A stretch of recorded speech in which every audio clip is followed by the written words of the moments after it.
नमस्कार मित्रों, आज मैं दिनेश कुमार शर्मा आप सभी दर्शकों का अपने इस YouTube चैनल पर स्वागत करता हूं और आज के मेरे इस वीडियो का विषय है कवि सियाराम शरण गुप्त जी द्वारा रचित पाठ एक फूल की चाह का प्रसंग सहित सरलार्थ का पहला भाग। अगर आप इस पाठ को अच्छी तरह से समझना चाहते हैं तो इस वीडियो को अंत तक जरूर देखिए। अगर आप पहली बार मेरे चैनल पर आए हैं तो मेरे चैनल को अभी सब्सक्राइब कर बेल आइकन को दबाएं।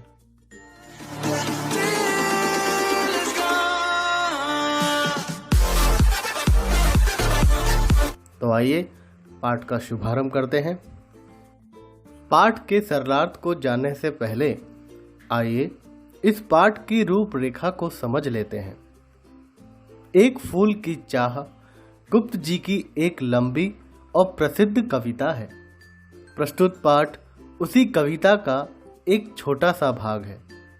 यह पूरी कविता छुआछूत की समस्या पर केंद्रित है। इस कविता में कवि ने तत्कालीन समाज में व्याप्त छुआछूत की भावना के बारे में बताया है। कवि की पुत्री रमा का देहांत असमय ही हो गया और इस घटना ने उन्हें बहुत हद तक दुख, वेदना और करुणा का कवि बना दिया। इस कविता में हम उनकी पुत्री के प्रति उनके प्रेम को भी देख सकते हैं। समाज में व्याप्त बुराइयों को जनमानस तक लाने के लिए उन्होंने अपनी कविताओं को छंदों और अलंकारों से सजाने के बजाय सरल भाषा का उपयोग किया। मरने के नज़दीक पहुंची एक अछूत कन्या के मन में यह इच्छा जाग उठी कि काश देवी के चरणों में अर्पित किया हुआ एक फूल लाकर कोई उसे दे देता। उस कन्या के पिता ने बेटी की इस इच्छा को पूरा करने का बीड़ा उठाया। वह देवी के मंदिर में जा पहुंचा, देवी की आराधना भी की, पर उसके बाद वह देवी के भक्तों की नज़र में खटकने लगा। मानव मात्र को एक समान मानने की नसीहत देने वाली देवी के सवर्ण भक्तों ने उस विवश, लाचार, आकांक्षी मगर अछूत पिता के साथ कैसा सलूक किया। क्या वह अपनी बेटी को फूल लाकर दे सका? यह हम इस कविता के माध्यम से जानने की कोशिश करेंगे। पाठ का सार। प्रस्तुत पाठ एक फूल की चाह छुआछूत की समस्या से संबंधित कविता है। महामारी के दौरान एक अछूत बालिका उसकी चपेट में आ जाती है। वह अपने जीवन की अंतिम सांसें ले रही है।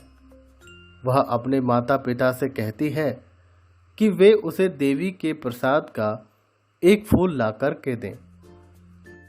पिता असमंजस में है कि वह मंदिर में कैसे जाए। मंदिर के पुजारी उसे अछूत समझते हैं और मंदिर में प्रवेश के योग्य नहीं समझते। फिर भी बच्ची का पिता अपनी पुत्री की अंतिम इच्छा पूरी करने के लिए मंदिर में जाता है। वह दीप और पुष्प अर्पित करता है और फूल लेकर लौटने लगता है। बच्ची के पास जाने की जल्दी में वह पुजारी से प्रसाद लेना भूल जाता है। इससे लोग उसे पहचान जाते हैं। वे उस पर आरोप लगाते हैं कि उसने वर्षों से बनाई हुई मंदिर की पवित्रता नष्ट कर दी। वह कहता है कि उनकी देवी की महिमा के सामने उनका कलुष कुछ भी नहीं है, परंतु मंदिर के पुजारी तथा अन्य लोग उसे थप्पड़ मुक्कों से पीट पीट कर बाहर कर देते हैं। इसी मारपीट में देवी का फूल भी उसके हाथों से छूट जाता है। भक्तजन उसे न्यायालय ले जाते हैं। न्यायालय उसे 7 दिन की सजा सुनाता है। 7 दिन के बाद जब वह बाहर आता है तब उसे अपनी बेटी की जगह उसकी राख मिलती है।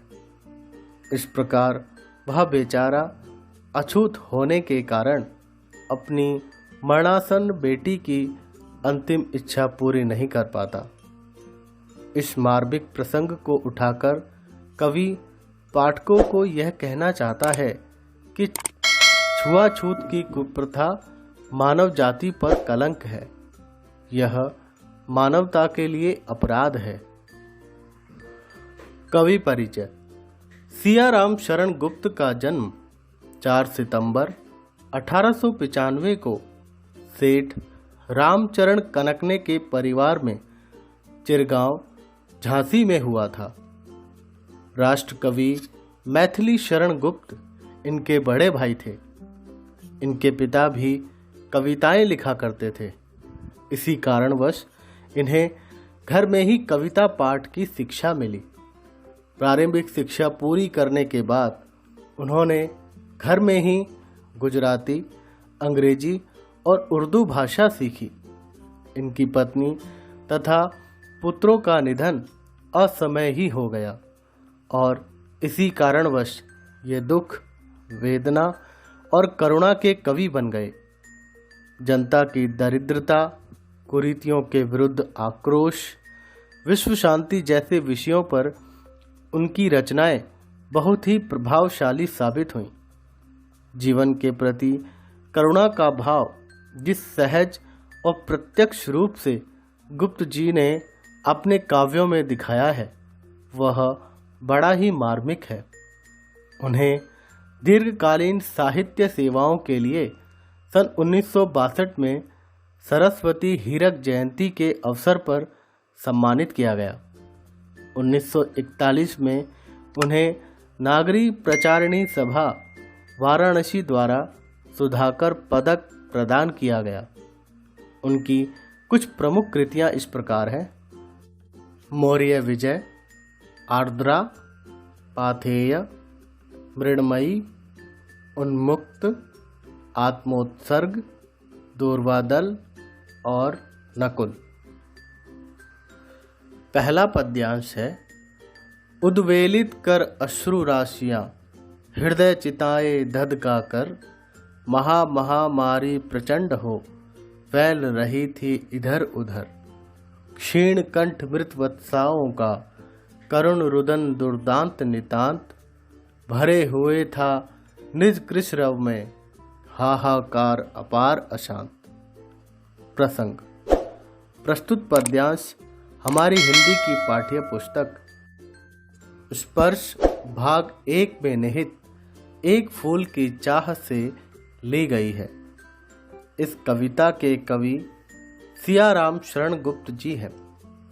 इस कविता में कवि ने तत्कालीन समाज में व्याप्त छुआछूत की समस्या और उसकी विसंगतियों को उजागर किया है। सरलार्थ। कवि ने एक फूल की चाह कविता के माध्यम से उस वक्त फैली हुई महामारी के बारे में बताया है। इस महामारी की चपेट में न जाने कितने मासूम बच्चे आ चुके थे। जिन माताओं ने अपने बच्चों को इस महामारी के कारण खोया था, उनके आंसू रुक ही नहीं रहे थे। रोते रोते उनकी आवाज़ कमज़ोर पड़ चुकी थी, पर उस कमज़ोर पड़ चुके करुणा से भरे स्वर में भी अपार अशांति सुनाई दे रही थी। अगला पद्यांश है: बहुत रोकता था सुखिया को, न जा खेलने को बाहर, नहीं खेलना रुकता उसका, नहीं ठहरती वह पल भर। मेरा हृदय कांप उठता था, बाहर गई निहार उसे, यही मनाता था कि बचा लो किसी भांति इस बार उसे। सरलार्थ। प्रस्तुत पंक्ति में एक पिता द्वारा अपनी पुत्री को इस महामारी से बचाने के लिए किए जा रहे प्रयासों का वर्णन है।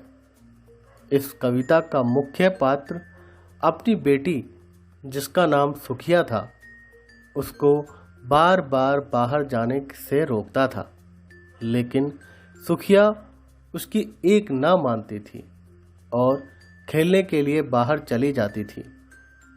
वह कहता है कि सुखिया का न तो खेलना रुकता था और न ही वह घर के अंदर टिकती थी। जब भी वह अपनी बेटी को बाहर जाते हुए देखता था तो उसका हृदय डर के मारे कांप उठता था। वह यही सोचता रहता था कि किसी तरह उसकी बेटी उस महामारी के प्रकोप से बच जाए, वह किसी तरह इस महामारी की चपेट में न आए। अगले पद्यांश का सरलार्थ देखने के लिए देखें एक फूल की चाह भाग 2। अगर वीडियो से लाभ हुआ हो तो इस वीडियो को अभी लाइक कीजिए और अपने दोस्तों तक इस जानकारी को शेयर कीजिए। और आपको मेरा ये प्रयास कैसा लगा मुझे कमेंट बॉक्स में लिखकर अवश्य बताएं। और हिंदी भाषा से संबंधित नवीनतम जानकारी, क्विज, पाठों के एनिमेटेड वीडियो, कविताओं के सरलार्थ और पाठ के प्रश्नोत्तर की जानकारी प्राप्त करने के लिए मेरे चैनल को सब्सक्राइब करें। एक नई वीडियो में आपसे फिर मुलाकात होगी। धन्यवाद। आपका दिन शुभ रहे।